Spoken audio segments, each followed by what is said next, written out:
Numa noite comum, um milionário cansado chega em casa sem imaginar o que o aguardava.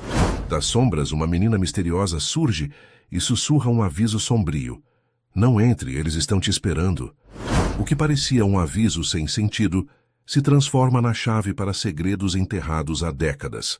Se esta linda história de superação e amor te interessou, não se esqueça de se inscrever no nosso canal e diga-nos de que cidade você nos está vendo. Continuando.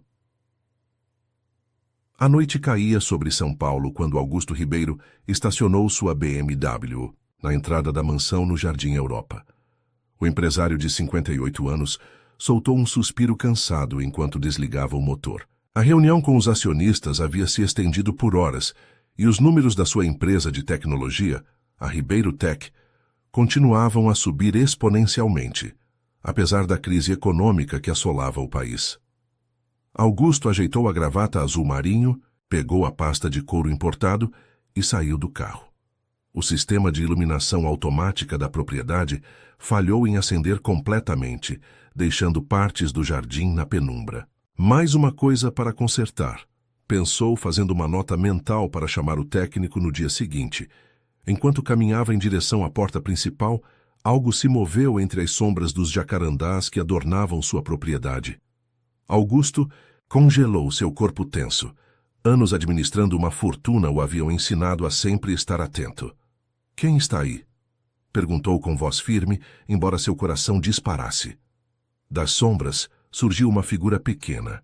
Uma menina de aproximadamente 10 anos, com cabelos cacheados e despenteados, vestindo roupas surradas e com os pés descalços. Seus olhos escuros, grandes e assustados, pareciam conter uma sabedoria incompatível com sua idade. — Não entre, sussurrou a garota, sua voz quase inaudível na brisa noturna. Eles estão esperando o senhor. Augusto franziu o senho, confuso. — Como você entrou aqui? Onde estão seus pais? Antes que a menina pudesse responder, um estrondo vindo do interior da mansão quebrou o silêncio da noite. O som de vidro estilhaçando fez Augusto dar um passo instintivo para trás. — Viu? Eles estão lá dentro, a menina insistiu, agora agarrando o braço de Augusto com força surpreendente. — Vamos, precisamos sair daqui. A adrenalina correu pelas veias do empresário. Os alarmes não haviam disparado. O sistema de segurança, instalado pela empresa mais conceituada de São Paulo, havia sido desativado. Quem quer que estivesse lá dentro sabia exatamente o que estava fazendo. Com movimentos rápidos, Augusto puxou a menina consigo até o portão. Acionou o alarme do carro, esperando que o barulho pudesse assustar os invasores, e pegou o celular para ligar para a polícia. Enquanto esperava a chegada das autoridades abrigados no café da esquina, Augusto observava a menina misteriosa, que agora tomava um chocolate quente, suas mãos pequenas envolvendo a caneca com gratidão. — Como você se chama? Perguntou, tentando manter a voz calma. — Yara, respondeu ela, sem levantar os olhos da bebida. — Como você sabia, Yara? Como sabia que tinha gente na minha casa? A menina deu de ombros, um gesto simples e infantil que contrastava com a gravidade da situação. — Eu só sei das coisas às vezes. As sirenes anunciaram a chegada da polícia. 3 viaturas pararam em frente à mansão, e Augusto, acompanhado de Yara, aproximou-se para falar com os oficiais. Após explicar a situação, os policiais entraram na residência com armas em punho. 15 minutos depois, o delegado Hermes Fonseca, um homem de meia idade com olheiras profundas, aproximou-se de Augusto. — Senhor Ribeiro, quem quer que tenha entrado já foi embora, mas o senhor precisa ver isso. Augusto seguiu o delegado para dentro da mansão, pedindo a um dos policiais que ficasse de olho em Yara. O que encontrou dentro de casa fez seu estômago revirar. Não havia sinais de violência, mas a invasão era evidente. Gavetas abertas, documentos espalhados, quadros tortos. O cofre no escritório permanecia intacto, assim como os objetos de valor. Não era um roubo comum. Eles estavam procurando algo específico, concluiu o delegado, observando atentamente a expressão de Augusto. Alguma ideia do que poderia ser? Augusto balançou a cabeça negativamente, mas uma inquietação crescia em seu peito. O escritório havia sido o foco principal da busca. Seu computador estava ligado, a tela mostrando que alguém havia tentado acessar seus arquivos. Vamos aumentar a ronda na região, garantiu o delegado. O senhor tem câmeras de segurança? Sim, por toda parte, mas parece que foram desativadas. Antes da invasão. Profissionais, murmurou Hermes. Vamos analisar as gravações anteriores, ver se captamos algo suspeito. Quando os policiais finalmente saíram, já passava da meia-noite. Augusto encontrou Yara sentada na escada da entrada, abraçando os joelhos contra o peito. Você tem para onde ir?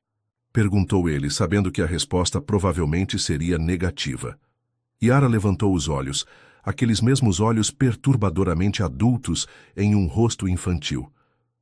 Moro com minha avó na Vila Madalena, mas ela não vai sentir minha falta hoje. Algo? Na forma como ela disse isso, despertou a compaixão de Augusto. Está tarde para você. Voltar sozinha. Tem um quarto de hóspedes aqui, você pode ficar esta noite. Amanhã entramos em contato com sua avó. A menina assentiu, sem parecer surpresa com a oferta, como se já soubesse que isso aconteceria. Enquanto preparava o quarto, para Yara, Augusto não conseguia parar de pensar no aviso da garota. Como ela poderia saber? O que a trazia para sua casa naquela noite específica? Depois de deixá-la acomodada, com roupas limpas emprestadas de sua governanta, Augusto foi para seu próprio quarto. O sono não veio facilmente. A sensação de violação persistia, não apenas pela invasão física de sua casa, mas pela invasão em sua vida. Quem o estaria perseguindo? O que procuravam? Na manhã seguinte, Augusto acordou com o som de um lápis deslizando sobre o papel. Ao abrir os olhos, encontrou Yara sentada na poltrona do quarto desenhando intensamente. Bom dia, disse ele, surpreendido com a presença da menina. Dormiu bem? Yara apenas acenou afirmativamente, sem desviar os olhos de seu desenho. Augusto levantou-se e aproximou-se para ver o que ela desenhava com tanto empenho.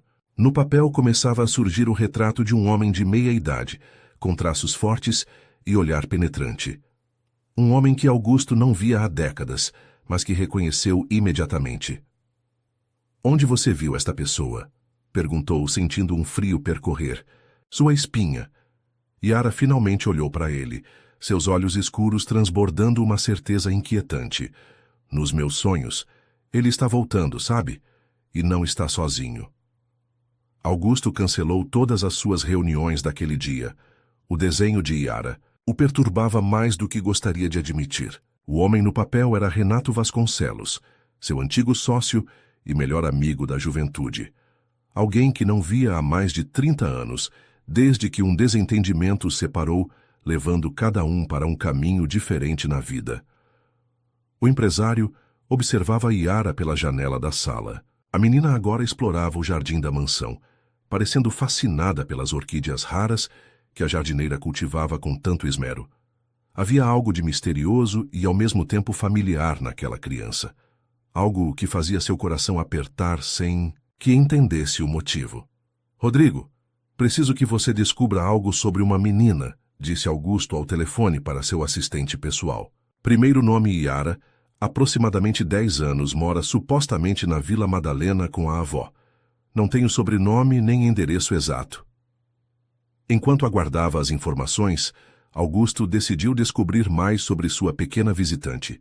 Serviu um lanche para ela na varanda, sanduíches, suco e biscoitos, e sentou-se à sua frente. Yara, você disse que mora com sua avó. Qual é o nome dela?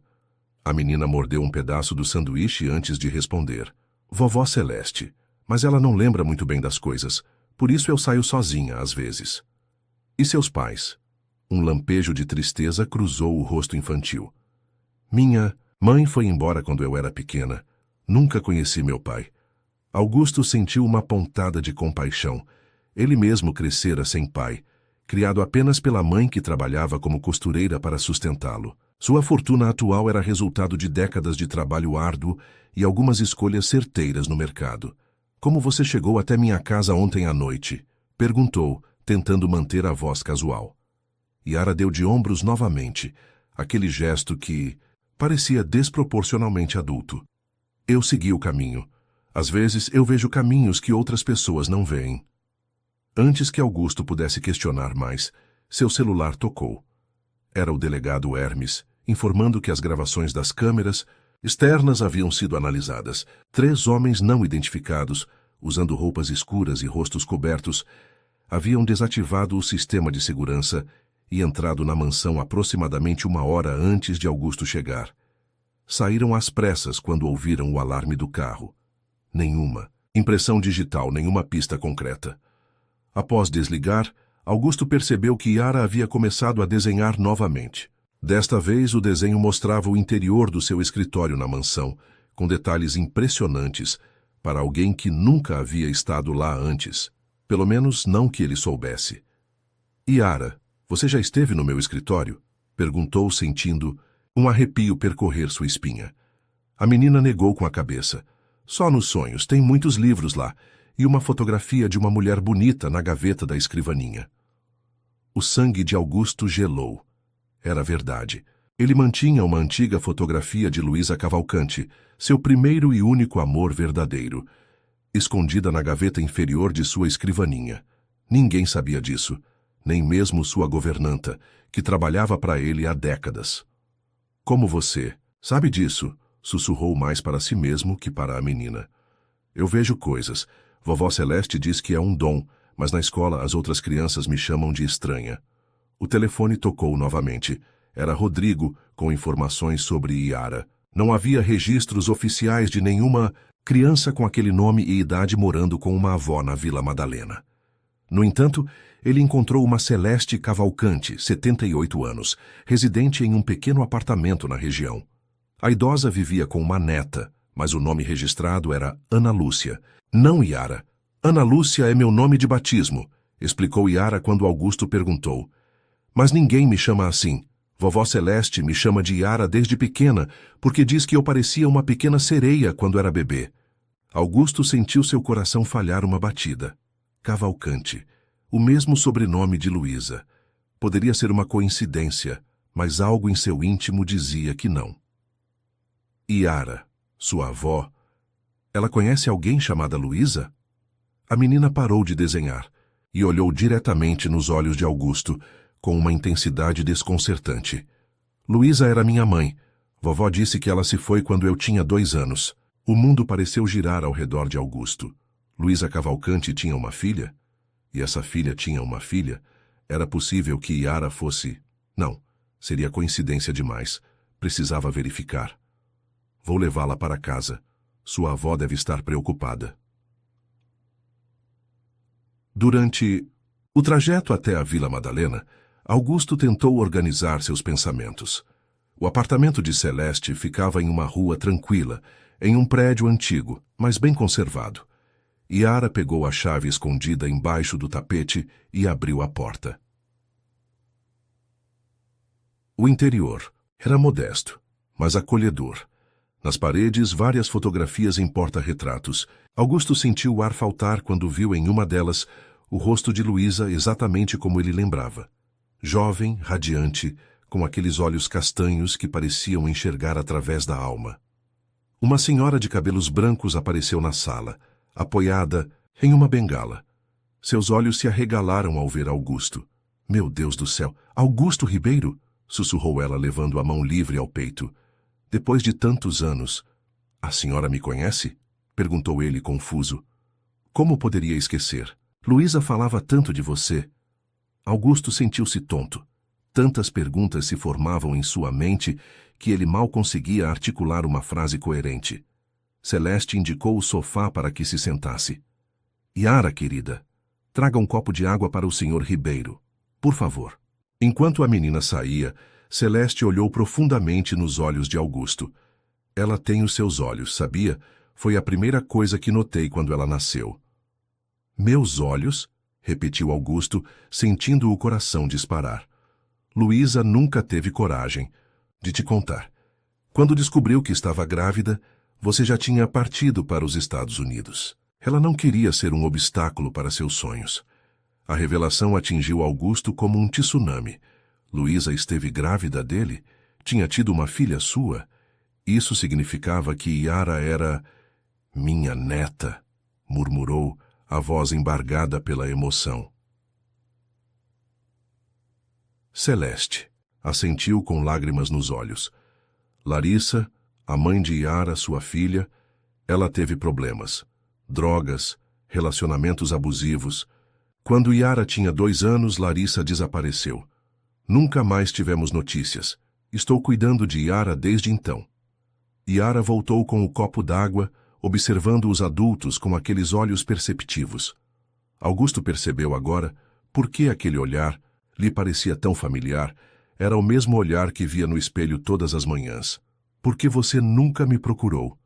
Perguntou Augusto a Celeste, tentando controlar a confusão de emoções que o dominava.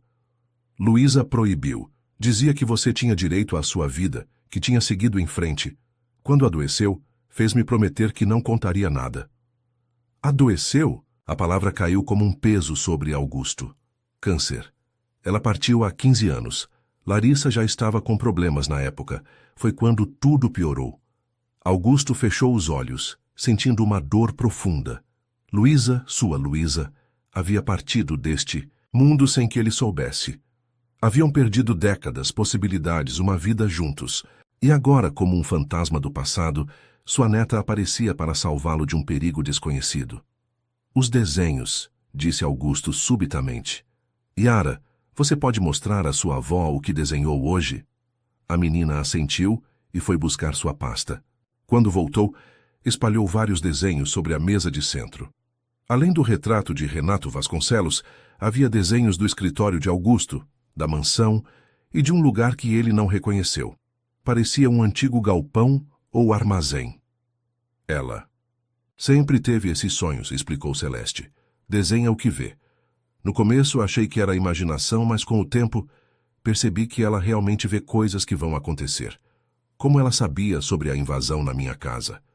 Isso só ela pode explicar. Celeste olhou para a neta com uma mistura de orgulho e preocupação. Yara pegou um desenho que mostrava 3 homens de preto entrando em uma mansão. Vi isso na noite anterior. E depois vi o senhor chegando em casa quando eles ainda estavam lá dentro. Sabia que precisava avisar. Augusto observou os outros desenhos, parando em um que mostrava uma cena que ainda não havia acontecido. Ele e Yara de mãos dadas diante de um prédio que parecia um hospital ou clínica. O que é este lugar, Yara? Não sei o nome, mas é onde vamos encontrar as respostas. Onde vamos encontrar ela? Ela? Perguntou. Augusto sentindo um frio na espinha. A mulher dos seus sonhos. A mulher que você nunca esqueceu. A cabeça de Augusto fervilhava, enquanto dirigia de volta para casa, com Yara adormecida no banco do passageiro. Após uma longa conversa com Celeste, ficou decidido que a menina passaria alguns dias com ele. A idosa confessou que suas condições de saúde estavam piorando e que se preocupava com o futuro da neta. Talvez, pensou ela, este encontro fosse obra do destino. Ao chegar na mansão, Augusto carregou Yara gentilmente até o quarto de hóspedes. Observou seu rosto adormecido, procurando traços de Luísa, traços seus, como não havia percebido antes. Os olhos, o formato do queixo, até mesmo o jeito de franzir a testa enquanto dormia, tudo gritava sua linhagem. No escritório, Augusto abriu a gaveta onde guardava a fotografia de Luísa. A imagem amarelada pelo tempo mostrava uma jovem, de 20 e poucos anos, com cabelos escuros ondulados e um sorriso que iluminava o mundo ao seu redor. Foi tirada no dia em que se conheceram, na biblioteca da Universidade de São Paulo, onde ela trabalhava como auxiliar enquanto cursava letras. Memórias há muito tempo enterradas emergiram como bolhas de ar buscando a superfície de um lago. Lembrou-se do primeiro encontro, das tardes estudando juntos, dos planos que faziam. E então a oportunidade que mudou sua vida, uma bolsa de estudos para o MIT nos Estados Unidos para desenvolver sua pesquisa em tecnologia. Uma chance que apareceu de repente, como um presente do universo. Luísa o incentivou a ir, mesmo que isso significasse ficarem separados. É o seu sonho, Augusto. Não posso ser a âncora que te prende, ela havia dito. Prometeram manter contato, escrever cartas, telefonar sempre que possível. Nos primeiros meses assim foi. Depois as cartas de Luísa se tornaram menos frequentes, até cessarem completamente. Quando retornou ao Brasil, 2 anos depois, com um diploma prestigioso e uma proposta de parceria com Renato Vasconcelos para fundarem uma empresa de tecnologia, Augusto tentou procurá-la. O endereço havia mudado. O número de telefone não existia mais. As poucas pessoas que conheciam em comum disseram que ela havia seguido em frente, que talvez fosse melhor deixar o passado para trás. Machucado e orgulhoso, Augusto seguiu o conselho. E agora, 3 décadas depois, descobria que Luísa estivera grávida quando partiu, que tivera uma filha, sua filha, que essa filha tivera uma menina com habilidades inexplicáveis e que Luísa havia partido deste mundo sem que ele tivesse a chance de um último adeus. Por que ela nunca contou sobre a gravidez? Por que o afastamento repentino? As cartas iniciais transbordavam amor e saudade. O que havia mudado? Um pensamento súbito o atingiu. E se as cartas nunca tivessem chegado? E se alguém tivesse interferido? Augusto pegou o telefone e ligou para Rodrigo novamente. Preciso que você procure todas as informações possíveis sobre Luísa Cavalcante, nascida em São Paulo, provavelmente em 1965 ou 1966, formada em letras pela USP. Também quero tudo sobre sua filha, Larissa Cavalcante, e qualquer conexão que elas possam ter tido com Renato Vasconcelos. Enquanto aguardava, Augusto revisitou os desenhos de Yara. O retrato de Renato o incomodava profundamente. Não via o ex-sócio desde que se separaram, após 5 anos de parceria que transformou a pequena startup em uma empresa de médio porte. A separação não foi amigável. Renato queria vender a empresa para um conglomerado internacional, enquanto Augusto insistia em manter o controle e a identidade nacional do negócio. A disputa terminou com Augusto comprando a parte de Renato, investindo tudo o que tinha e assumindo riscos enormes. Foi uma aposta que valeu a pena. Nas décadas seguintes, a empresa se tornou uma das maiores do setor tecnológico no Brasil, com filiais em toda a América Latina. Augusto se tornou um dos homens mais ricos do país, embora mantivesse um perfil discreto, longe dos holofotes e colunas sociais. Renato, por outro lado, investiu o dinheiro em negócios que não prosperaram. Os últimos rumores que Augusto ouvira, anos atrás, indicavam que o ex-sócio havia se mudado para o exterior após uma série de fracassos empresariais. O que Renato poderia ter a ver com Luísa e com a invasão à sua casa? Um barulho na porta interrompeu seus pensamentos. Yara estava parada ali, esfregando os olhos sonolentos. Não consegui mais dormir, explicou ela. Tive outro sonho. Augusto indicou que ela entrasse e se sentasse. Quer me contar sobre o sonho? Era sobre cartas, disse Yara, olhando ao redor do escritório com curiosidade. Muitas cartas escritas à mão, guardadas em uma caixa de madeira. Cartas que nunca chegaram onde deveriam. Um arrepio percorreu a espinha de Augusto. Você viu onde está essa caixa? Yara fechou os olhos, como se tentasse visualizar novamente a cena do sonho. Um lugar escuro, com cheiro de mofo e madeira. Velha, tem uma janela quebrada e o símbolo de uma águia na parede. Augusto sentiu seu coração acelerar. Ele conhecia aquele lugar. Era o antigo escritório da primeira sede da empresa, um galpão reformado no bairro do Bom Retiro.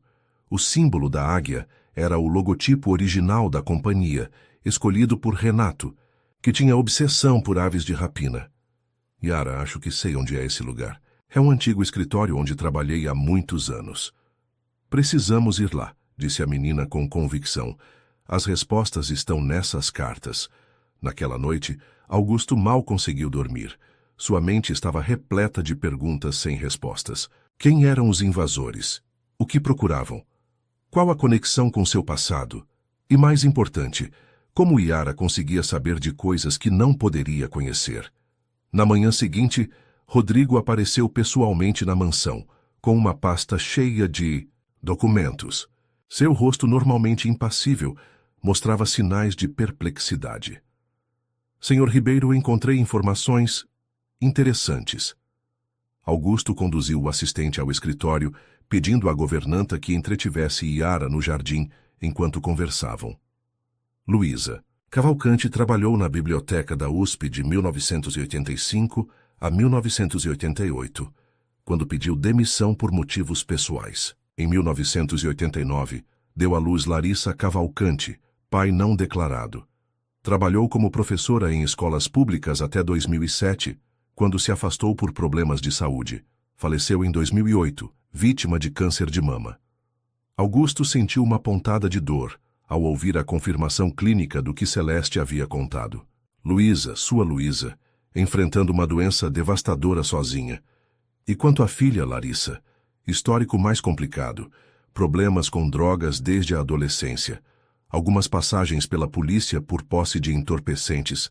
Teve uma filha, em 2012, Ana Lúcia Cavalcante. Desapareceu em 2014 sem deixar rastros. Não há registro de óbito, mas também não há sinais de atividade, uso de cartão de crédito, benefícios sociais, nada. E Renato Vasconcelos? Rodrigo hesitou, ajustando os óculos nervosamente. Aqui está a parte interessante. Encontrei registros de que Vasconcelos conhecia Luísa Cavalcante antes mesmo de vocês fundarem a empresa. Na verdade, ele era cliente regular da biblioteca onde ela trabalhava. A revelação caiu como uma bomba sobre Augusto. Renato conhecia Luísa? Nunca mencionara isso, nem mesmo quando Augusto falava sobre ela durante o período nos Estados Unidos. Tem mais, continuou Rodrigo. Depois que o senhor foi para os ICMUCEIs, Vasconcelos passou a frequentar ainda mais a biblioteca. E há registros de que ele era o responsável por recolher a correspondência internacional da empresa que vocês estavam criando juntos, já que o senhor ainda estava fora do país. Augusto sentiu o sangue gelar. A correspondência internacional. As cartas que nunca chegaram. As cartas que nunca foram respondidas. Renato sabotou minha comunicação com Luísa, murmurou Augusto, a raiva crescendo dentro dele. Interceptou nossas cartas. Parece plausível, concordou Rodrigo. E tem mais uma coisa, senhor. Renato Vasconcelos retornou ao Brasil há 3 semanas, depois de mais de uma década vivendo no exterior. Sua situação financeira parece desesperadora. Está endividado até o pescoço com agiotas e instituições financeiras em pelo menos 3 países. As peças começavam a se encaixar. Renato havia retornado, desesperado por dinheiro. Sabia de segredos do passado de Augusto, e agora invasores misteriosos vasculhavam sua casa, como se procurassem algo específico. Onde está o antigo galpão do Bom Retiro, a primeira sede da empresa? Perguntou Augusto. Abandonado. A empresa que comprou o imóvel faliu há alguns anos, e o lugar está fechado desde então, aguardando resolução de pendências jurídicas. Augusto levantou-se determinado. Rodrigo, preciso que arranje um mandado ou autorização para entrarmos, legalmente, naquele galpão. Use nossos contatos, fale com o delegado Hermes se necessário. Diga que pode haver provas relacionadas à invasão da minha casa. Quando Rodrigo saiu, Augusto encontrou Yara desenhando tranquilamente sob a sombra de uma jabuticabeira. Ao se aproximar, viu que ela desenhava uma caixa de madeira com entalhes delicados, exatamente como a caixa que ele havia dado de presente a Luísa antes de partir para os Estados Unidos. Vamos encontrá-la, disse Yara, sem levantar os olhos, do desenho. E quando isso acontecer, tudo vai mudar. 2 dias depois, Augusto estacionou seu carro em frente ao antigo galpão no Bom Retiro. O bairro, conhecido por seu comércio vibrante e pela mistura de culturas, estava em plena atividade, aquela manhã de quarta-feira. Lojistas organizavam vitrines, camelôs montavam barracas, e o aroma de pastel e café se espalhava pelas ruas estreitas. O contraste com o galpão abandonado era gritante. A fachada descascada, coberta parcialmente por pichações, ainda exibia vagamente o contorno do que um dia foi o imponente logotipo da águia, primeiro símbolo da empresa que Augusto e Renato fundaram juntos. É aqui, sussurrou Yara, apertando a mão de Augusto com força surpreendente. Consigo sentir. Rodrigo se aproximou, acompanhado por um oficial de justiça que trazia uma Autorização judicial para entrada no imóvel. O delegado Hermes, intrigado com a possível conexão entre o galpão e a invasão à mansão, havia ajudado a acelerar o processo. Senhor Ribeiro, conseguimos a autorização, mas apenas para uma inspeção rápida. O lugar não é estruturalmente seguro, segundo a Defesa Civil. Augusto assentiu, sua atenção dividida entre os procedimentos legais e Yara, que olhava fixamente para o prédio como se pudesse enxergar através das paredes. Com a chave providenciada pelo oficial de justiça, abriram o cadeado enferrujado que mantinha as portas de metal fechadas. O ranger das dobradiças ecoou como um gemido, como se o próprio edifício protestasse contra a intrusão após tantos anos de abandono. O interior estava mergulhado na penumbra, com feixes de luz entrando pelas janelas quebradas e iluminando, a poeira suspensa no ar. O cheiro de mofo era sufocante. Pilhas de móveis quebrados, papéis antigos e equipamentos obsoletos se acumulavam pelos cantos, testemunhas silenciosas do tempo que passara. Isto foi nosso primeiro escritório, explicou Augusto para Yara, apontando para um espaço mais amplo no fundo do galpão. Ali ficavam nossas mesas, alguns computadores, enormes na época, e uma pequena sala de reuniões improvisada. E onde guardavam os documentos? Perguntou a menina, seus olhos escuros perscrutando cada canto do ambiente. Augusto apontou para uma área no canto direito, onde ainda se podia ver os restos de arquivos de metal, agora enferrujados e retorcidos. Tínhamos alguns arquivos ali, mas Renato insistiu em criar um espaço mais discreto. Guiado pela memória, Augusto caminhou até uma parede aparentemente sólida ao fundo do galpão. Removeu alguns escombros que bloqueavam o caminho e pressionou um ponto específico no revestimento de madeira. Para surpresa de Rodrigo e do oficial de justiça, um pequeno painel deslizou, revelando um compartimento escondido. Renato sempre foi paranoico com espionagem industrial, explicou Augusto. Construiu este esconderijo para guardar documentos, confidenciais, projetos em desenvolvimento, contratos importantes e cartas, completou Yara, se aproximando do compartimento com um olhar decidido. Augusto iluminou o interior com a lanterna do celular. O espaço estava vazio, exceto por algumas pastas mofadas e uma pequena caixa de madeira entalhada, exatamente como a que aparecia no desenho de Yara. A caixa que ele havia dado a Luísa para guardar as cartas que trocariam durante sua estadia nos Estados Unidos. Com mãos trêmulas, Augusto pegou a caixa. Sua superfície estava coberta por uma camada de poeira, mas os entalhes delicados, flores e pássaros que mandara fazer especialmente para Luísa, ainda eram visíveis. Uma pequena fechadura de latão, agora oxidada pelo tempo, mantinha a tampa selada. A chave estava no colar que dei a ela junto com a caixa, murmurou Augusto, mais para si mesmo que para os outros. Como se respondesse a um chamado silencioso, Yara retirou do bolso um pequeno objeto metálico, uma chave pendente de uma corrente fina e quebrada. Vovó Celeste guardava isto. Disse que era da minha mãe, que pertenceu à minha avó Luísa. Augusto olhou para a chave, atônito. Era exatamente a que havia dado a Luísa, junto com o colar, que mandara fazer com o símbolo de duas mãos entrelaçadas. Um amuleto, que simbolizava a promessa de que estariam sempre conectados, mesmo à distância. Com dedos desajeitados pela emoção, inseriu a chave na fechadura. O mecanismo, surpreendentemente, ainda funcionava.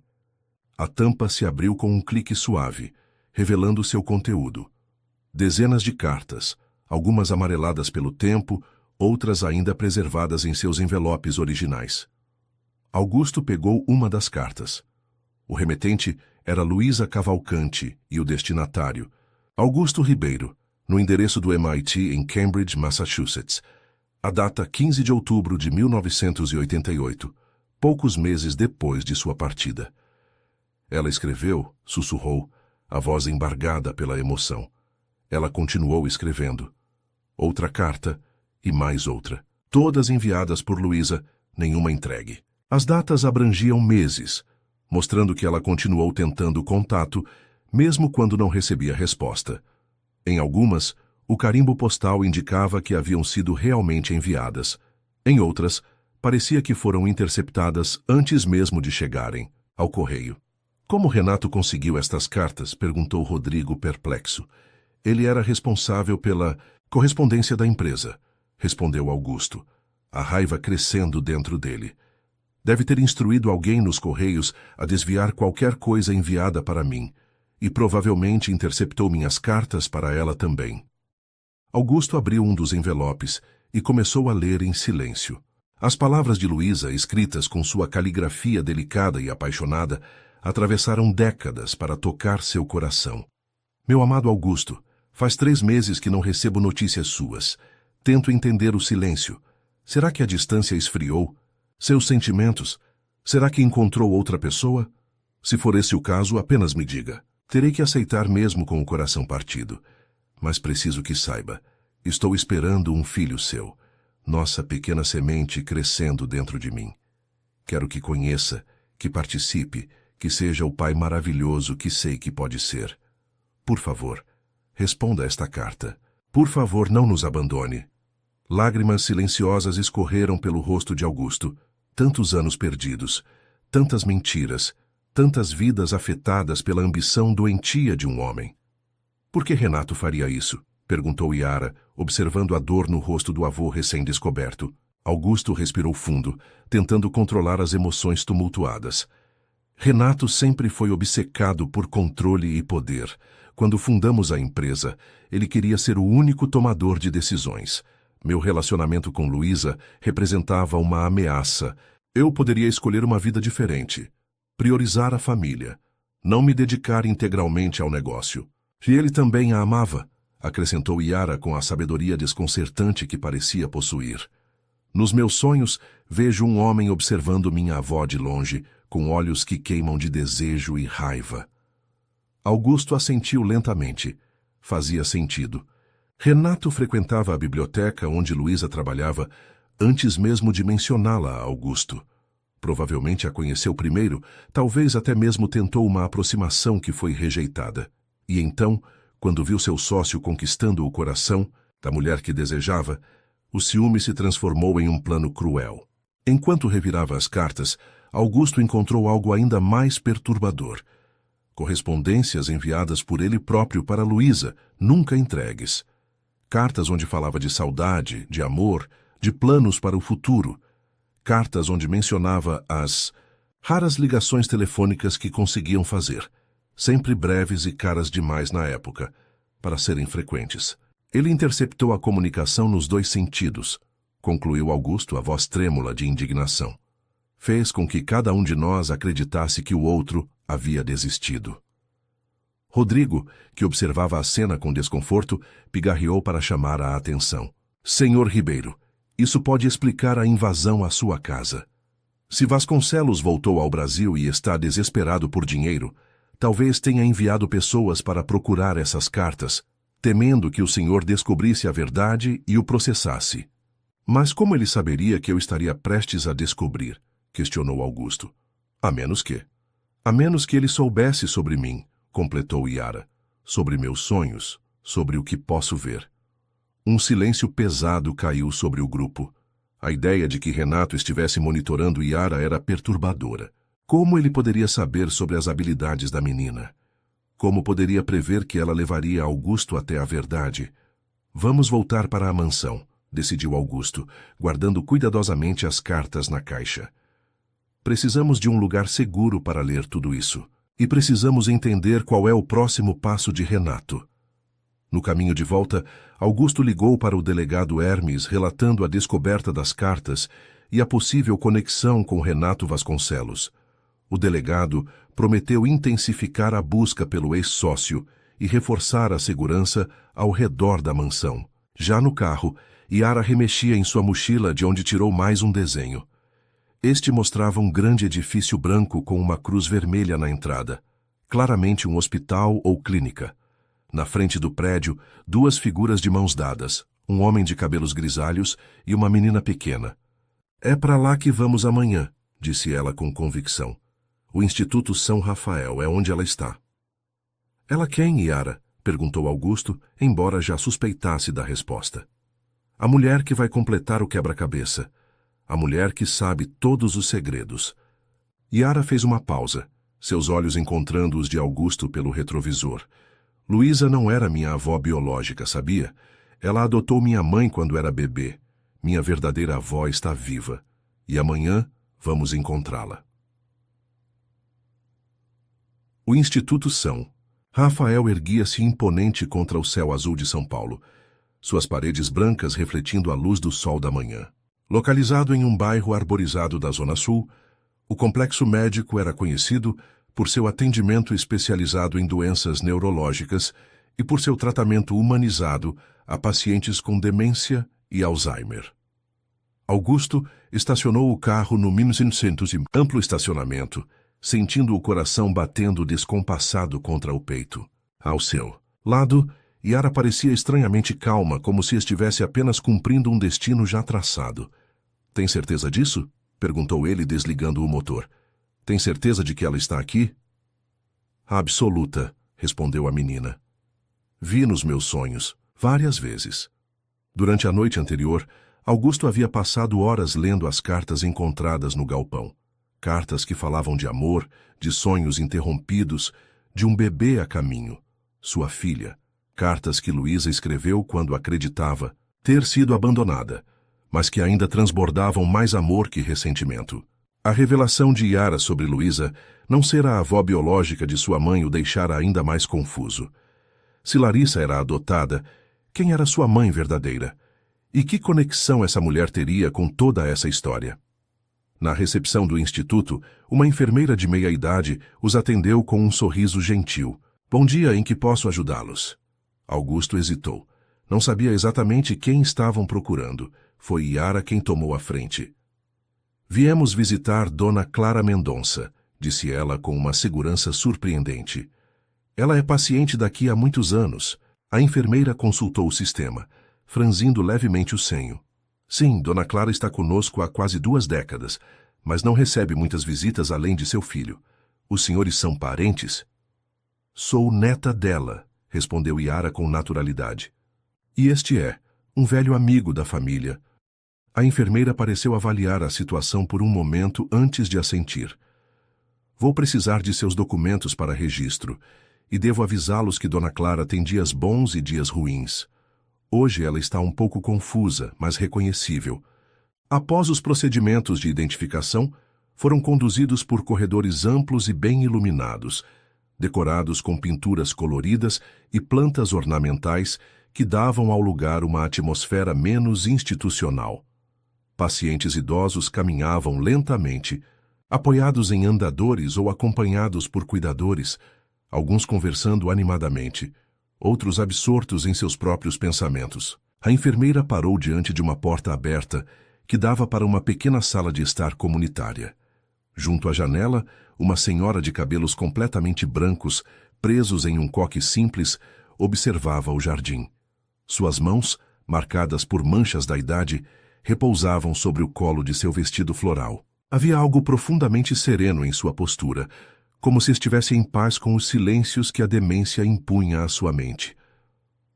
Dona Clara, tem visita para a senhora, anunciou a enfermeira com voz melodiosa.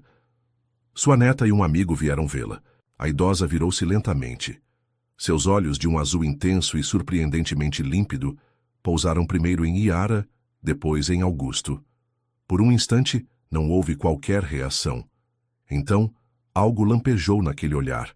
Uma centelha de reconhecimento, um fragmento de memória ressurgindo das profundezas do esquecimento. Augusto! A voz saiu frágil, quase um sussurro, mas carregada de emoção. É você mesmo, Augusto. O empresário sentiu o mundo girar ao seu redor. Aquela voz. Mesmo envelhecida, mesmo fragilizada, ele a reconheceria em qualquer lugar. Era a voz que cantava baixinho, enquanto organizava livros nas estantes da biblioteca. A voz que sussurrava palavras de amor em seu ouvido nas tardes de domingo no Parque Ibirapuera. Clara, murmurou, sentindo as pernas fraquejarem. Clara Mendonça. A enfermeira pareceu surpresa. Vocês se conhecem mesmo? Dona Clara raramente reconhece alguém além do filho. Augusto mal ouviu a pergunta. Seus olhos estavam fixos na mulher diante dele. Não a Clara de agora, mas a Clara de 3 décadas atrás. A mulher por quem se apaixonara perdidamente durante os tempos de universidade. A mulher que conhecera como Luísa Cavalcante. "Por que você mudou seu nome?" perguntou ele, aproximando-se lentamente e ajoelhando-se ao lado da cadeira dela. "Por que se tornou Luísa?" Clara sorriu, um sorriso doce e melancólico. "Para me esconder dele, para proteger nossa filha." Yara observava a cena com olhos atentos, absorvendo cada palavra, cada gesto. Parecia entender mais do que deixava transparecer. "Você me escreveu", continuou Augusto, segurando as mãos enrugadas de Clara entre as suas. "Todas aquelas cartas." "Você nunca respondeu", disse ela, uma sombra de antiga dor cruzando seu rosto. "Esperei tanto tempo." "Eu respondi, Clara. Respondi cada uma delas. Mas nossas cartas foram interceptadas. Por Renato." Ao ouvir o nome, Clara estremeceu visivelmente. Seu olhar, antes límpido, turvou-se com o medo. "Ele me encontrou? Depois de todos esses anos?" "Não, não", apressou-se Augusto em tranquilizá-la. "Você está segura. Estamos apenas descobrindo a verdade agora." Clara respirou fundo, parecendo lutar para organizar os pensamentos fragmentados. "Há dias em que não lembro nem meu próprio nome. Mas você eu nunca esqueci." A enfermeira, percebendo a intensidade do momento, afastou-se discretamente, deixando-os a sós na pequena sala. Augusto puxou uma cadeira e sentou-se de frente para Clara, ainda segurando suas mãos. "Clara, preciso entender. Por que você se escondeu? O que Renato fez?" A idosa fechou os olhos, como se buscasse forças para reviver memórias dolorosas. "Quando você partiu para os Estados Unidos, Renato começou a me visitar na biblioteca. No começo parecia apenas gentileza. Trazia notícias suas, dizia que você estava bem, que mandava lembranças. Então, quando descobri que estava grávida, ele foi o primeiro a saber. Ofereceu ajuda, disse que me ajudaria a contar para você." Clara fez uma pausa, seu olhar vagando pelo jardim além da janela. "Mas então as cartas pararam de chegar. Liguei para você algumas vezes, mas nunca conseguia falar. Renato dizia que você estava ocupado demais, que tinha conhecido outras pessoas, que a vida na América havia mudado você." "Mentiras", sussurrou Augusto, sentindo a raiva ressurgir. "Tudo mentiras." Um dia, Renato apareceu diferente, mais intenso. Declarou-se, disse que sempre me amara, que cuidaria de mim e do bebê melhor do que você jamais poderia. Quando recusei, ele mudou. Vi algo em seus olhos, algo assustador. Clara estremeceu com a lembrança. Disse que se não podia me ter, garantiria que você também não teria. Ele ameaçou você? Não diretamente, mas começou a aparecer, em todos os lugares onde eu ia. Sabia meus horários, meus hábitos, e então começaram os acidentes. "Acidentes?", repetiu Augusto alarmado. "Um carro que quase me atropelou quando eu saía da biblioteca. Um incêndio no prédio onde morava que começou exatamente no meu andar. Coincidências que não pareciam coincidências." Augusto sentiu um frio percorrer sua espinha. O comportamento obsessivo de Renato, que sempre notara nos negócios, havia se transformado em algo muito mais sinistro quando direcionado a Clara. "Fiquei com medo", continuou ela. "Não por mim, mas pelo bebê. Nosso bebê. Então fugi. Mudei. Meu nome e minha aparência. Tornei-me Luísa Cavalcante. Mudei para uma cidade pequena no interior onde tive nossa filha. Larissa", murmurou Augusto. Clara franziu o senho, confusa. "Não, não, Larissa. Nossa filha se chamava Helena." Augusto trocou um olhar perplexo com Yara. Mas e Larissa? A mãe de Yara. "Larissa era filha de minha prima", explicou. Clara, seu olhar novamente ficando distante, como se lutasse para manter as memórias em foco. "Minha prima e o marido sofreram um acidente quando Larissa tinha apenas alguns meses. Eu a adotei, criei como minha, junto com Helena." "Então Yara é filha de Larissa, não de Helena", completou Clara, olhando com carinho para a menina. Mas Helena sempre foi como uma irmã mais velha para Larissa e uma tia amorosa para Yara. As peças do quebra-cabeça começavam a se encaixar, embora ainda houvesse lacunas. Augusto tentou organizar mentalmente a cronologia. Clara, grávida, fugindo de Renato. Mudando-se para o interior com o nome de Luísa, adotando a filha da prima falecida.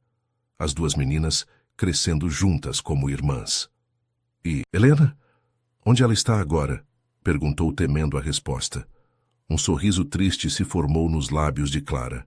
E Helena está mais perto do que você imagina. Ela nunca deixou de procurar por você, sabia? Mesmo depois que comecei a esquecer as coisas, ela continuou buscando. Queria entender por que seu pai nunca apareceu. Antes que Augusto pudesse fazer mais perguntas, a porta da sala se abriu. Uma mulher de aproximadamente 30 anos entrou, vestindo um jaleco branco sobre roupas casuais. Tinha cabelos castanhos presos em um rabo de cavalo e olhos intensamente verdes. Os mesmos olhos de Augusto. Mamãe, está tudo bem? A enfermeira disse que... A mulher parou abruptamente ao ver Augusto ajoelhado diante de sua mãe. Seus olhos se arregalaram em reconhecimento, embora nunca tivessem se encontrado antes. Meu Deus! Clara sorriu, um sorriso radiante que iluminou seu rosto envelhecido. Helena, querida, olhe quem veio nos visitar depois de tanto tempo. Seu pai finalmente nos encontrou. Helena Mendonça, ou Helena Cavalcante, como se apresentava profissionalmente, era neurologista no Instituto São Rafael. Especializara-se no tratamento de doenças degenerativas como Alzheimer e demência, inspirada pela condição da mãe, que começara a apresentar sintomas ainda jovem, antes dos 50 anos. O reencontro foi carregado de emoção. Lágrimas, silenciosas, abraços hesitantes, palavras entrecortadas pela emoção. 30 anos de ausência, de perguntas não respondidas, de um vazio que finalmente começava a ser preenchido. Sempre soube que você existia, disse Helena, sua voz embargada. Mamãe guardava sua foto, me contava histórias sobre você. Mas nunca entendi por que não nos procurou. Porque não sabia que vocês existiam, respondeu Augusto, a voz falha. Renato interceptou todas as cartas. Fez com que sua mãe acreditasse que eu a havia abandonado e que eu acreditasse que ela havia seguido em frente sem mim. Helena balançou a cabeça, processando a enormidade da traição. Durante anos procurei por Augusto Ribeiro. Cheguei a contratar um detetive particular quando comecei a trabalhar, mas nunca imaginei que fosse o mesmo Augusto Ribeiro, o empresário famoso. Parecia uma coincidência grande demais. E eu nunca soube que Clara havia mudado seu nome para Luísa, acrescentou Augusto. Por isso nunca a encontrei, mesmo quando tentei procurá-la ao voltar dos Estados Unidos. Yara, que observava tudo em silêncio, finalmente se manifestou. Eu sabia que estavam destinados a se encontrar. Vi nos meus sonhos. Vi vovó Clara chamando por você nas noites de lucidez. Vi tia Helena procurando por respostas em velhos álbuns de fotografias. Como você sabia onde encontrar minha mãe? Perguntou Helena à menina. Os sonhos me mostram caminhos, respondeu Yara simplesmente. Sempre mostraram, desde pequena. Clara, que havia permanecido em silêncio, observando o reencontro com olhos marejados, estendeu a mão para tocar o rosto de Augusto. Esperei tanto por este momento. Tantas vezes imaginei como seria te ver novamente. Nos meus dias bons me lembro de tudo, do seu sorriso, da sua voz, das promessas que fizemos. Nos dias ruins, apenas sei que falta algo importante. Augusto segurou a mão de Clara contra seu rosto, sentindo a textura delicada da pele envelhecida. Nunca mais vou deixar você, Clara. Nunca mais vamos nos separar. Promete?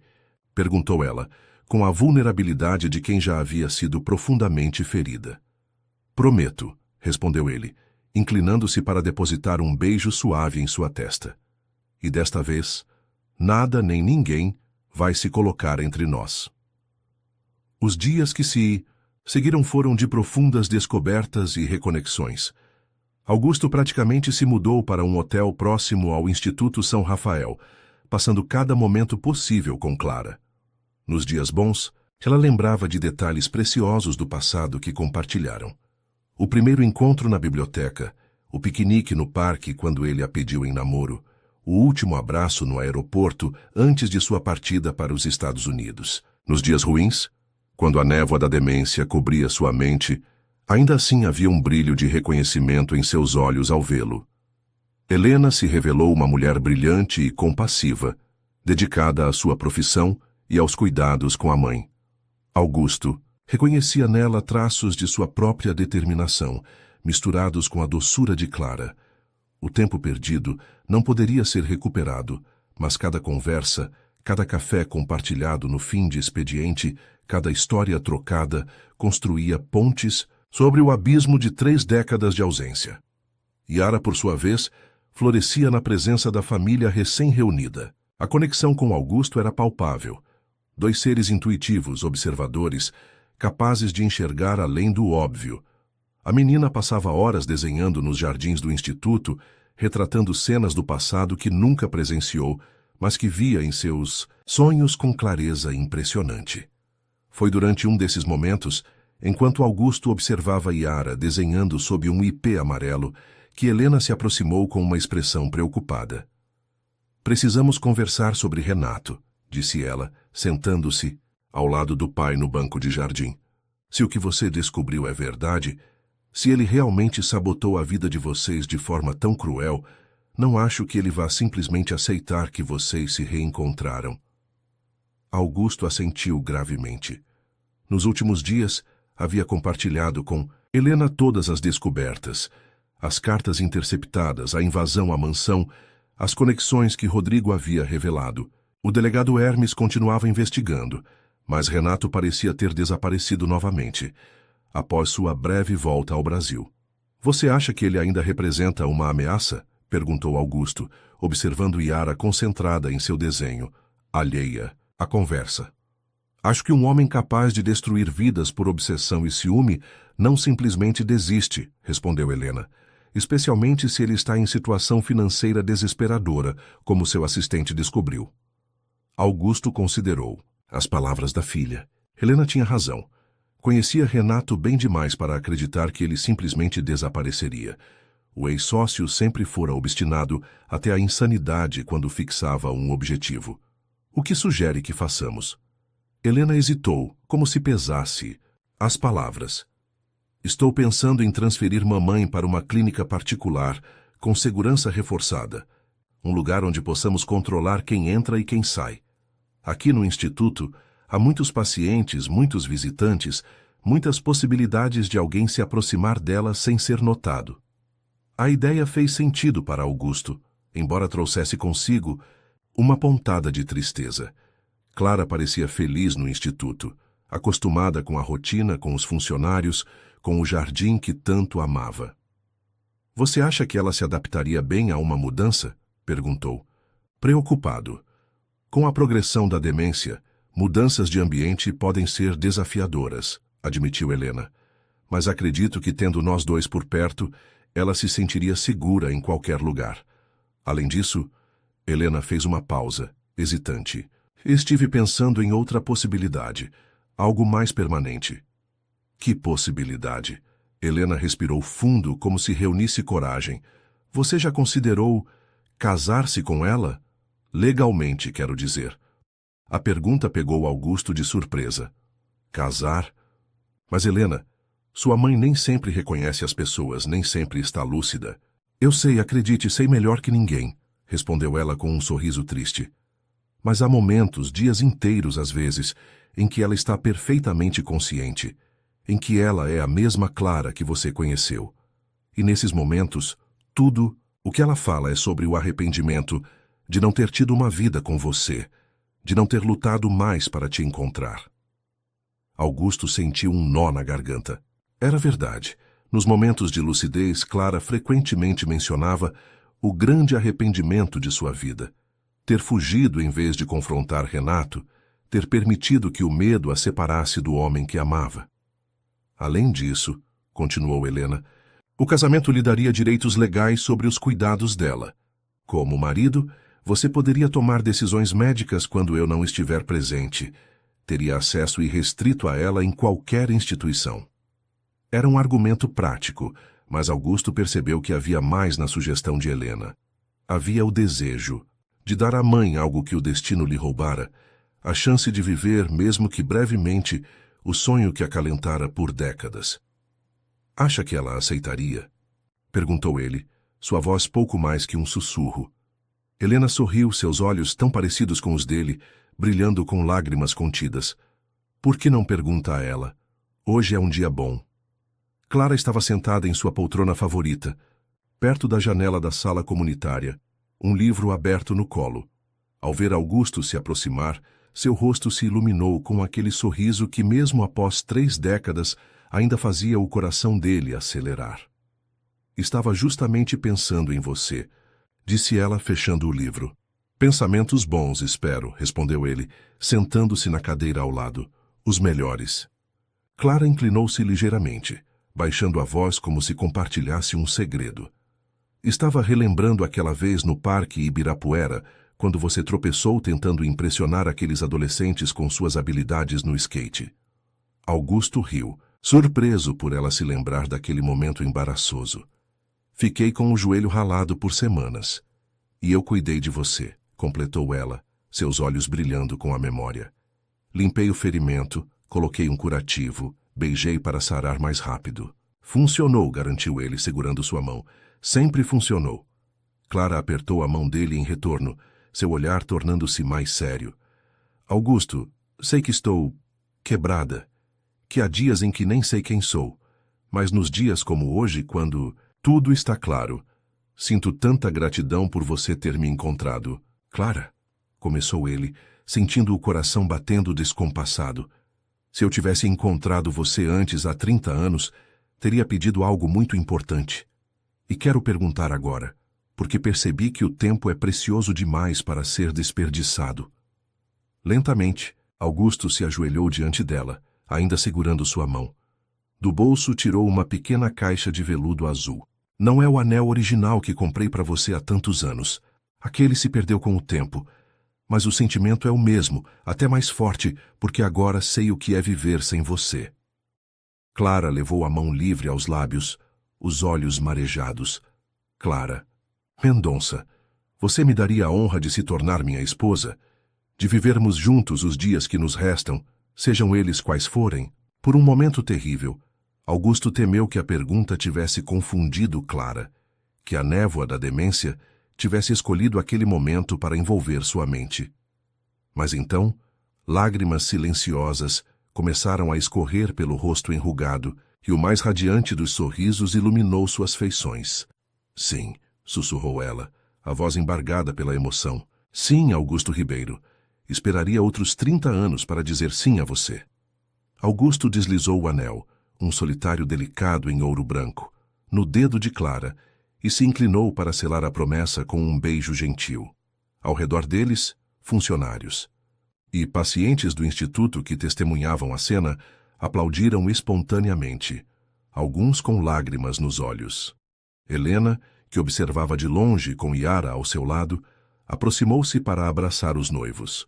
Bem-vindo oficialmente à família, pai, disse, usando pela primeira vez aquela palavra que durante tanto tempo lhe fora negada. A pequena cerimônia foi marcada para 2 semanas depois, tempo suficiente para os preparativos necessários, mas não tanto que arriscasse um declínio significativo na condição de Clara. Seria realizada no próprio jardim do Instituto com a permissão especial da diretoria, comovida pela história do casal. Nos dias que antecederam o casamento, Augusto dividiu seu tempo entre os preparativos, as visitas a Clara e as investigações sobre o paradeiro de Renato. O delegado Hermes havia descoberto que o ex-sócio fizera uma reserva em um hotel de luxo em São Paulo, mas nunca aparecera para ocupá-la.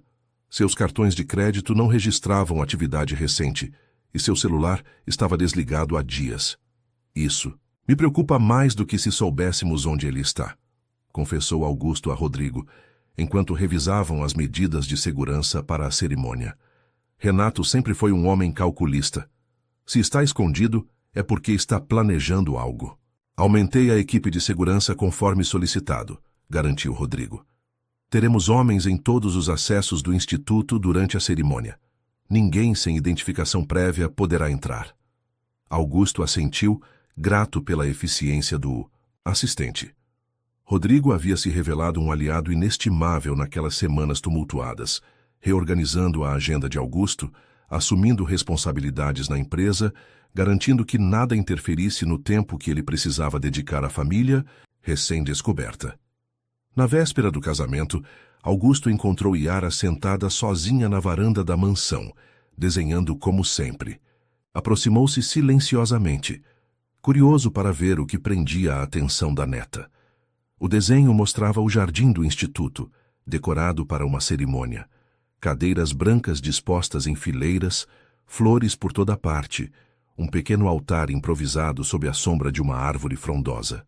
No centro, um casal de mãos dadas. Ele, Augusto, em um terno escuro.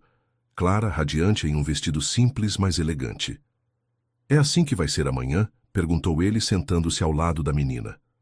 Yara assentiu sem tirar os olhos do papel, acrescentando detalhes ao desenho. "Vai ser o dia mais feliz da vida dela." "Como você pode ter tanta certeza?" A menina finalmente ergueu o olhar, seus olhos escuros transmitindo aquela sabedoria desconcertante. "Porque é o que ela sempre sonhou. Mesmo quando não conseguia lembrar seu nome, lembrava do sonho de se casar com o homem de olhos verdes." Augusto sentiu um aperto no peito. A ideia de Clara preservando esse sonho mesmo quando tudo mais se desvanecia era profundamente comovente. "Yara, você já se perguntou sobre seus sonhos, suas visões? De onde eles vêm?" A menina deu de ombros, aquele gesto tão característico que misturava inocência infantil e maturidade, além de seus anos. "Vovó Celeste diz que é um dom. Tia Helena acha que é algum tipo de percepção extrasensorial, algo que a ciência ainda não explicou completamente. Eu só sei que sempre foi assim. Vejo coisas antes de acontecerem. Vejo pessoas que nunca conheci. Como você me viu? Como sabia que eu estaria em perigo naquela noite? Vi num sonho, 3 noites antes. Vi homens entrando na sua casa remexendo seus papéis. E vi você chegando enquanto eles ainda estavam lá dentro." Yara fez uma pausa, acrescentando sombras ao desenho com movimentos precisos do lápis. "No sonho você entrava na casa. E não saía mais." Augusto estremeceu com a implicação. "Então você realmente salvou minha vida." "Só fiz o que qualquer pessoa faria. Avisei sobre o perigo." "Mas como sabia onde eu morava? Como chegou até minha casa?" "Segui o caminho que vi. No sonho. Peguei ônibus, andei bastante. Sabia que precisava chegar antes de você." Augusto encarou a menina com admiração renovada. Com apenas 10 anos, havia atravessado uma cidade gigantesca e perigosa como São Paulo, guiada apenas por visões em sonhos, para salvar um desconhecido. "Você é extraordinária, sabia disso?" disse ele, passando o braço pelos ombros pequenos. "E sou muito grato por ter você em minha vida agora."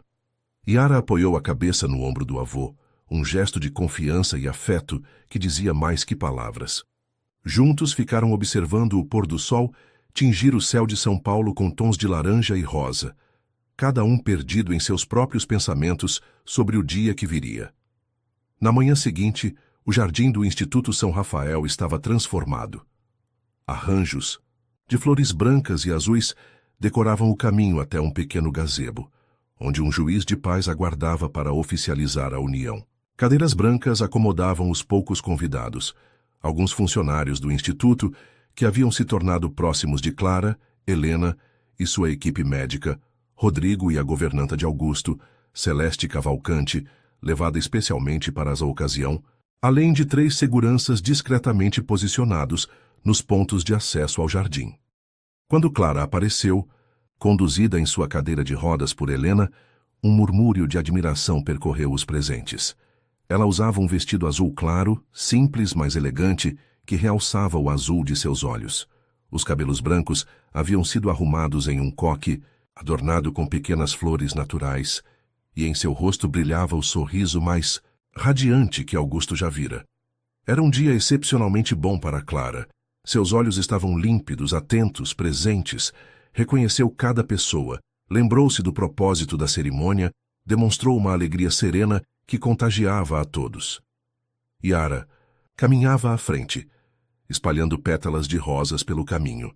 Usava um vestido branco simples e uma coroa de flores silvestres nos cabelos escuros.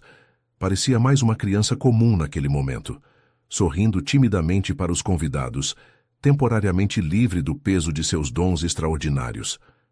Quando Clara chegou ao gazebo, Augusto se aproximou, ajoelhando-se ao lado de sua cadeira para ficar na mesma altura. As palavras do juiz de paz soaram solenes no jardim silencioso, mas para Augusto havia apenas Clara, o azul profundo de seus olhos, o sorriso que nunca esmoreceu, as mãos delicadas que seguravam as suas com surpreendente firmeza.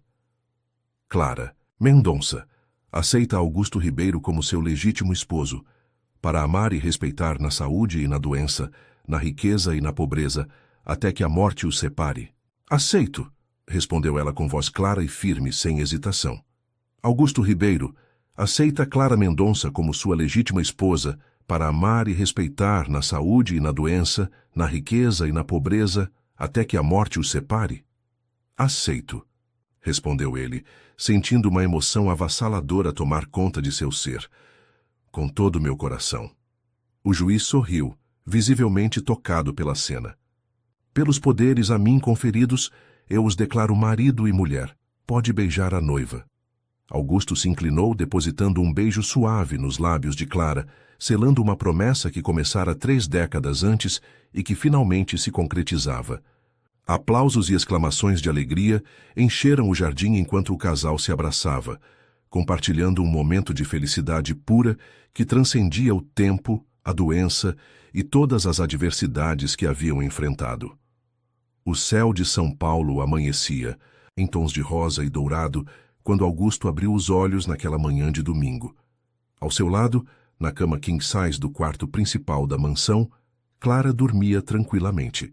Seu rosto, marcado pelo tempo e pela doença, exibia uma serenidade que aquecia o coração de Augusto.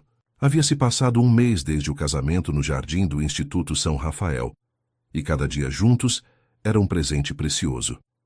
A decisão de trazer Clara para morar na mansão não fora tomada de forma leviana.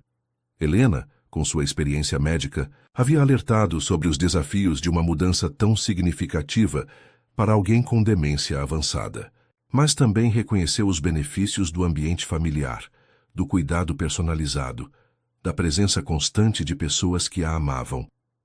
A mansão passou por adaptações. Corrimãos foram instalados nos corredores. A acessibilidade do banheiro foi melhorada. Uma equipe de enfermagem se revezava em turnos discretos para garantir atendimento 24 horas. No entanto, o maior cuidado vinha do próprio Augusto, que reorganizou completamente sua vida profissional para estar presente a cada momento importante. Bom dia, meu amor, sussurrou Clara, abrindo os olhos lentamente. Era um bom dia. Augusto podia perceber pela clareza do olhar, pelo sorriso de reconhecimento imediato. Bom dia, minha esposa, respondeu ele, inclinando-se para beijar sua testa. Dormiu bem? Como um anjo. Sonhei com nosso casamento. Você estava tão elegante naquele terno azul marinho. Augusto sorriu segurando sua mão. Clara frequentemente misturava memórias reais com imaginárias, mas não importava. Ele havia aprendido a navegar por essas águas com carinho e paciência. Acho que estava de preto, mas adoraria ter usado azul se soubesse que você preferia. Clara riu, um som cristalino que ecoava a jovem por quem se apaixonara décadas atrás. Talvez no próximo casamento, então. Com certeza. Vamos nos casar quantas vezes você quiser. O som de batidas suaves na porta interrompeu o momento. Helena entrou, trazendo uma bandeja com o café da manhã, uma rotina que estabeleceram nos finais de semana, quando a filha não estava de plantão no hospital. Bom dia aos pombinhos, brincou ela, colocando a bandeja sobre a mesinha de cabeceira. Café da manhã especial hoje. Yara ajudou a fazer as panquecas. Como se invocada pelas palavras, Yara apareceu na porta, carregando uma pequena jarra de suco de laranja.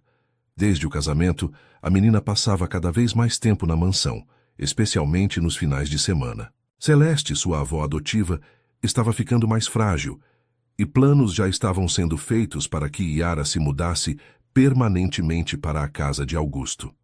Vovó Clara, fiz um desenho novo para você, anunciou a menina, aproximando-se da cama, depois de colocar o suco na bandeja.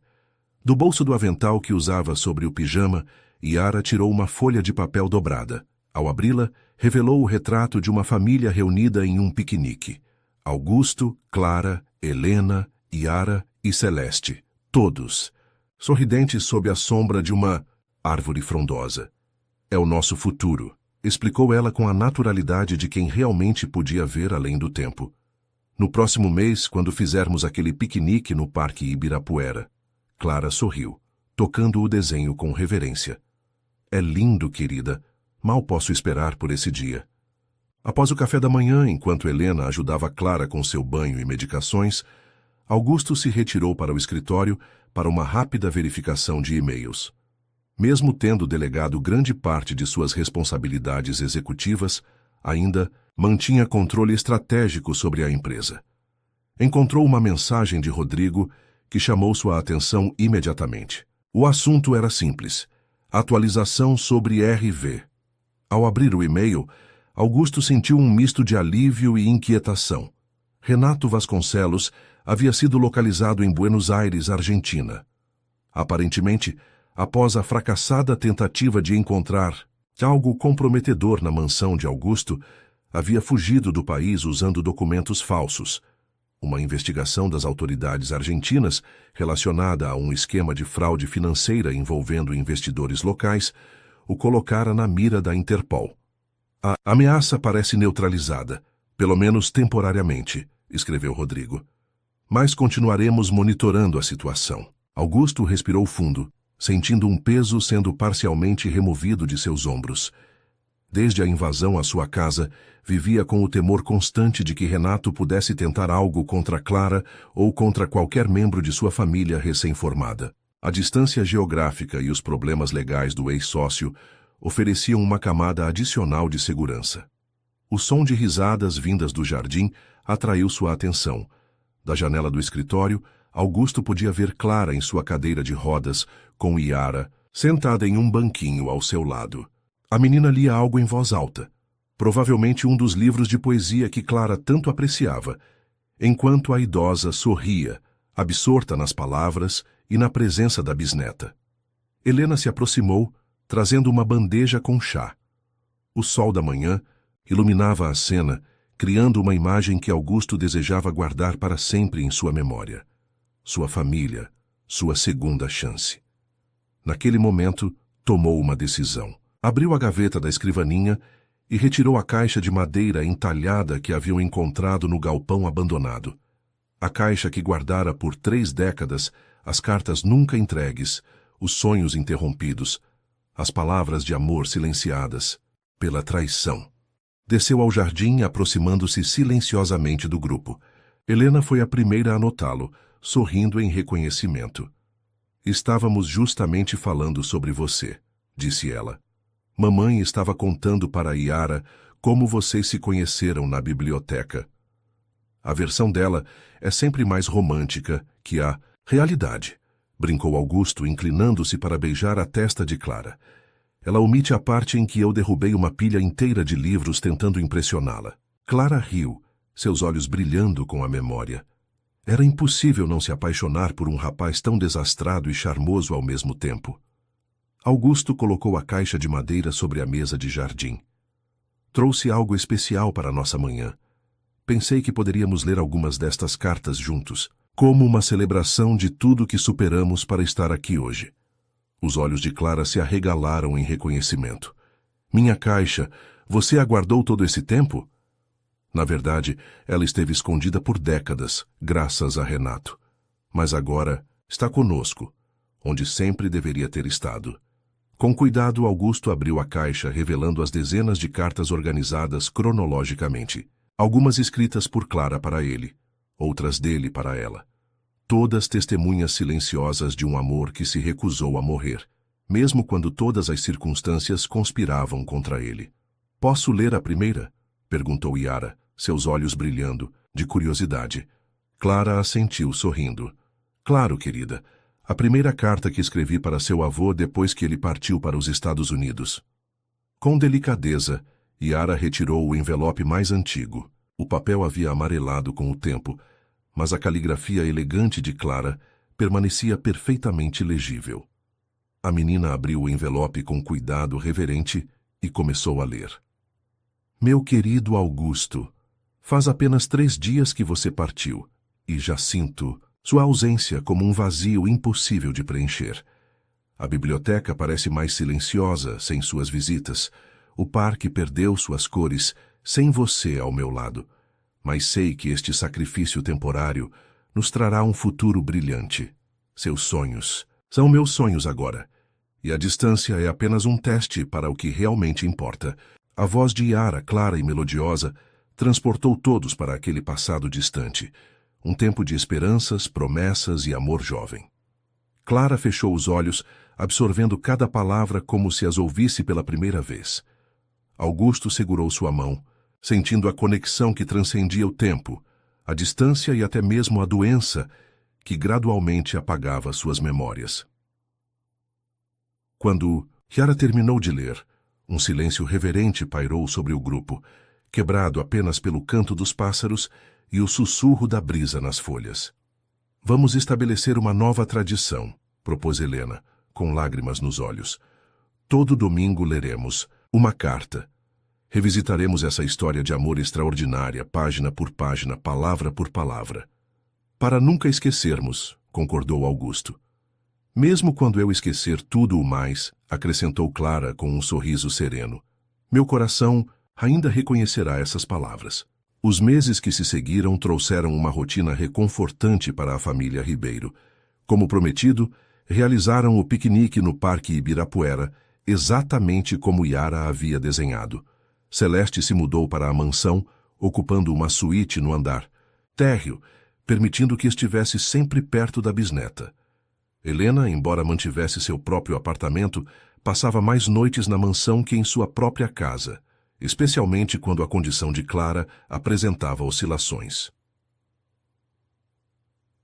As habilidades de Yara continuavam a surpreender e intrigar a todos. Seus desenhos premonitórios tornaram-se uma parte aceita da dinâmica familiar, às vezes mostrando eventos triviais como visitas inesperadas ou mudanças climáticas, outras vezes revelando momentos significativos ainda por vir. Foi através de um desses desenhos que a família se preparou para a inevitável progressão da doença de Clara. Yara retratou semanas antes um período difícil em que sua bisavó não reconheceria ninguém, nem mesmo Augusto. Quando esse momento chegou, em vez de desespero, houve aceitação e preparação. Durante aquelas semanas sombrias, Augusto manteve-se inabalável ao lado da esposa. Lia para ela as cartas que haviam trocado, mesmo quando ela o olhava com a desconfiança de quem vê um estranho. Contava histórias de seu passado compartilhado, como sementes plantadas em solo temporariamente infértil, na esperança de que algumas pudessem germinar. E então, numa manhã de primavera, quando as jabuticabeiras do jardim estavam carregadas de frutos, Clara acordou diferente. Seus olhos, que por semanas haviam estado nublados pela confusão, brilhavam com reconhecimento. Augusto, chamou ela, estendendo a mão para tocar o rosto do marido, que dormia em uma poltrona ao lado da cama. Meu Augusto. Ele despertou instantaneamente, reconhecendo a lucidez no olhar de Clara. Estou aqui, meu amor, sempre estarei aqui. Eu sei, respondeu ela com um sorriso sereno. Mesmo quando me perco na escuridão, sinto sua presença guiando o meu caminho de volta. Aquele dia foi celebrado como um presente precioso. Helena cancelou seus compromissos no hospital, Yara faltou à escola e até mesmo Celeste, agora dependente de um mandador, fez questão de participar do almoço especial preparado pela governanta. Sentados à mesa da sala de jantar, pareciam uma família como qualquer outra, compartilhando histórias, rindo de piadas internas, construindo memórias que, mesmo que Clara não pudesse reter, permaneceriam vivas nos corações de todos. Ao cair da tarde, Augusto levou Clara para um passeio pelo jardim, empurrando sua cadeira de rodas pelos caminhos de pedra entre canteiros floridos. Pararam sob uma árvore frondosa, onde Augusto havia mandado instalar um banco de madeira com vista para a pequena fonte ornamental. Lembra-se da primeira vez que me falou sobre seus sonhos para o futuro? Perguntou ele, sentando-se no banco, ao lado da cadeira de Clara. Ela assentiu, seu olhar perdendo-se nas memórias.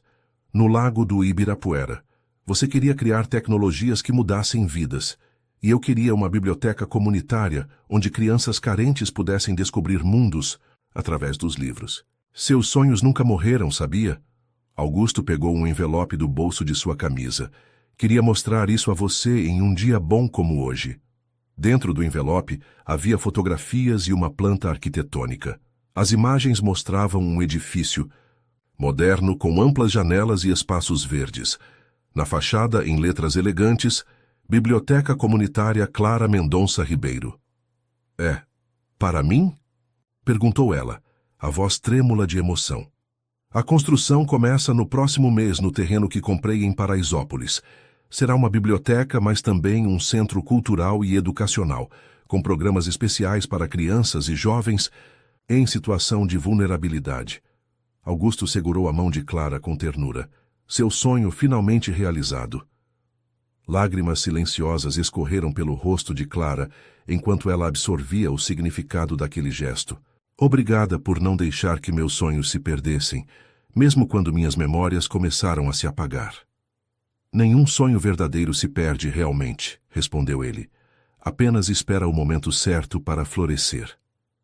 Do outro lado do jardim, Yara observava a cena enquanto desenhava.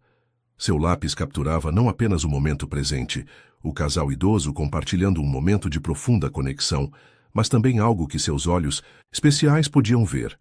Um futuro onde a Biblioteca Clara Mendonça Ribeiro se tornaria um farol de esperança para gerações de crianças, algumas delas desenvolvendo seus próprios dons especiais sob a orientação de uma mulher de olhos escuros e sabedoria antiga. Uma mulher que um dia fora uma menina que sussurrou: "Não entre, eles estão te esperando." A vida que Renato Vasconcelos tentara destruir com sua obsessão e ciúme não apenas sobrevivera, mas florescera de maneiras que ninguém poderia prever. O amor entre Augusto e Clara, testado pelo tempo, pela distância e pela doença, provara ser mais forte que qualquer obstáculo. E através desse amor, nascera uma família extraordinária, unida não apenas por laços de sangue, mas por conexões que transcendiam a compreensão comum. Na manhã seguinte, Augusto acordou com o pé segui, som de música vindo do andar de baixo. Deixando Clara dormindo tranquilamente, desceu as escadas para encontrar Helena, tocando o antigo piano da sala de estar, com Yara ao seu lado, virando as páginas da partitura. Celeste observava da poltrona próxima, seus olhos brilhando com orgulho. "Não. Sabia que você tocava", comentou Augusto, aproximando-se da filha. Helena sorriu sem interromper a melodia suave. "Mamãe me ensinou quando eu era pequena. Não toco há anos, mas Yara encontrou essas partituras antigas e insistiu que eu tentasse novamente. É a música preferida da vovó Clara", explicou Yara. "Nos meus sonhos, vejo vocês dois dançando essa música na biblioteca da universidade onde se conheceram." Augusto sentiu um nó na garganta ao reconhecer a melodia. Clair de Lune de Debussy, a mesma que tocava naquela tarde distante quando viu Clara pela primeira vez, organizando livros entre os raios de sol que entravam pelas janelas altas da biblioteca da USP. Naquele momento, como se convocada pela música, Clara apareceu no topo da escada, apoiada por sua enfermeira.